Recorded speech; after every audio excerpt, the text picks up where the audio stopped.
जो बड़े मुद्दे हैं, जो बड़े खेल हैं, उनको तो बचाया जा रहा है। किसको बचाया जा रहा है? ನಮಸ್ಕಾರ ಸ್ನೇಹಿತರೆ, ನಾನು BR ನಾಯ್ಡು. ವೈದ್ಯಕೀಯ ಪರೀಕ್ಷೆಯ ಪ್ರಶ್ನೆ ಪತ್ರಿಕೆ ಸೋರಿಕೆ ಮಾಫಿಯಾಗೆ ಸರ್ಕಾರವನ್ನು ಕಂಡರೆ ಭಯವೇಕಿಲ್ಲ. ಇಷ್ಟು ರಾಜಾರೋಷವಾಗಿ ಅಕ್ರಮಗಳನ್ನು ಮಾಡಲು ಹೇಗೆ ಸಾಧ್ಯ ಎಂಬ ಪ್ರಶ್ನೆಗಳು ಸಾರ್ವಜನಿಕರಿಂದ ಎದ್ದಿತ್ತು.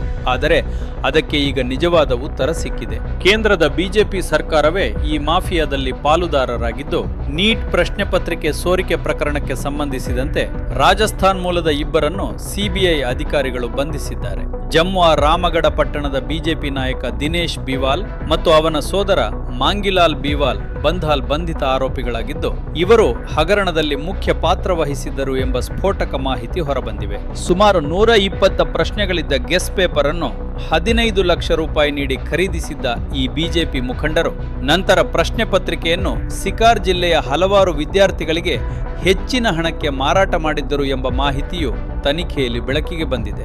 ವಿದ್ಯಾರ್ಥಿಗಳ ಜೀವನದೊಂದಿಗೆ ಚೆಲ್ಲಾಟವಾಡುವ ಬಿಜೆಪಿಯ ಹೀನ ಮನಸ್ಥಿತಿ ಇದರಿಂದ ಬಹಿರಂಗಗೊಂಡಿದೆ. ಈ ಹಗರಣದಲ್ಲಿ ದಿನೇಶ್ ಬಿವಾಲ್ ಕುಟುಂಬದ ಹಿನ್ನೆಲೆಯೂ ಸಹ ಅನುಮಾನ ಮೂಡುವಂತಿದೆ. ಕಳೆದ ವರ್ಷ ನಡೆದ ನೀಟ್ ಪರೀಕ್ಷೆಯಲ್ಲಿ ದಿನೇಶ್ ಬಿವಾಲ್ ಮಗ ಮಾಂಗಿಲಾಲ್ ಅವರ 2 ಗಂಡು ಮಕ್ಕಳು ಹಾಗೂ ಅವರ ಮೃತ ಅಣ್ಣನ 2 ಹೆಣ್ಣು ಮಕ್ಕಳು ಸೇರಿದಂತೆ ಒಂದೇ ಕುಟುಂಬದ 5 ಏಕಕಾಲಕ್ಕೆ ಪರೀಕ್ಷೆ ಪಾಸ್ ಮಾಡಿದ್ದರು. ಸದ್ಯ ಇವರೆಲ್ಲರೂ ಸರ್ಕಾರಿ ವೈದ್ಯಕೀಯ ಕಾಲೇಜುಗಳಲ್ಲಿ ಓದುತ್ತಿದ್ದು, ಅಂದಿನ ಪರೀಕ್ಷೆಯಲ್ಲೂ ಅಕ್ರಮ ನಡೆದಿರಬಹುದು ಎಂಬ ಅನುಮಾನ ವ್ಯಕ್ತವಾಗಿದೆ. ಬಿಜೆಪಿಯ ಯುವ ಮೋರ್ಚಾದಲ್ಲಿ ಸಕ್ರಿಯ ಪದಾಧಿಕಾರಿಯಾಗಿದ್ದ ಆರೋಪಿ ದಿನೇಶ್ ಬಿವಾಲ್ ಅವರನ್ನು ರಕ್ಷಿಸಲು ಬಿಜೆಪಿಯು ಎಫ್ಐಆರ್ ದಾಖಲಿಸಲು ವಿಳಂಬ ಮಾಡಿತ್ತೆ ಎಂಬ ಪ್ರಶ್ನೆಯೂ ಸಹ ಉದ್ಭವಿಸಿದೆ. ಆರೋಪಿ ದಿನೇಶ್ ಬಿವಾಲ್ ಅವರು ರಾಜಸ್ಥಾನದ ಶಿಕ್ಷಣ ಸಚಿವರು ಮತ್ತು ಸ್ಥಳೀಯ ಬಿಜೆಪಿ ಶಾಸಕರೊಂದಿಗೆ ಆತ್ಮೀಯ ಸಂಬಂಧ ಹೊಂದಿದ್ದಾರೆಂದರೆ ಈ ಹಗರಣದಲ್ಲಿ ಯಾರ್ಯಾರು ಭಾಗಿಯಾಗಿರಬಹುದೆಂದು ನೀವೇ ಊಹಿಸಬಹುದು. ಜನರ ಜೀವವನ್ನು ಉಳಿಸುವ ಸಲುವಾಗಿ ತನ್ನ ಜೀವನವನ್ನೇ ತೇಯುವ ವೈದ್ಯಕೀಯ ವಿದ್ಯಾರ್ಥಿಗಳ ಭವಿಷ್ಯದಲ್ಲಿ ಈಗ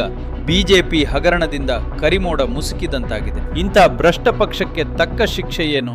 ನೀವೇ ಯೋಚಿಸಿ, ಕಮೆಂಟ್ ಮೂಲಕ ಪ್ರತಿಕ್ರಿಯಿಸಿ. ಜೈ ಹಿಂದ್, ಜೈ ಕರ್ನಾಟಕ.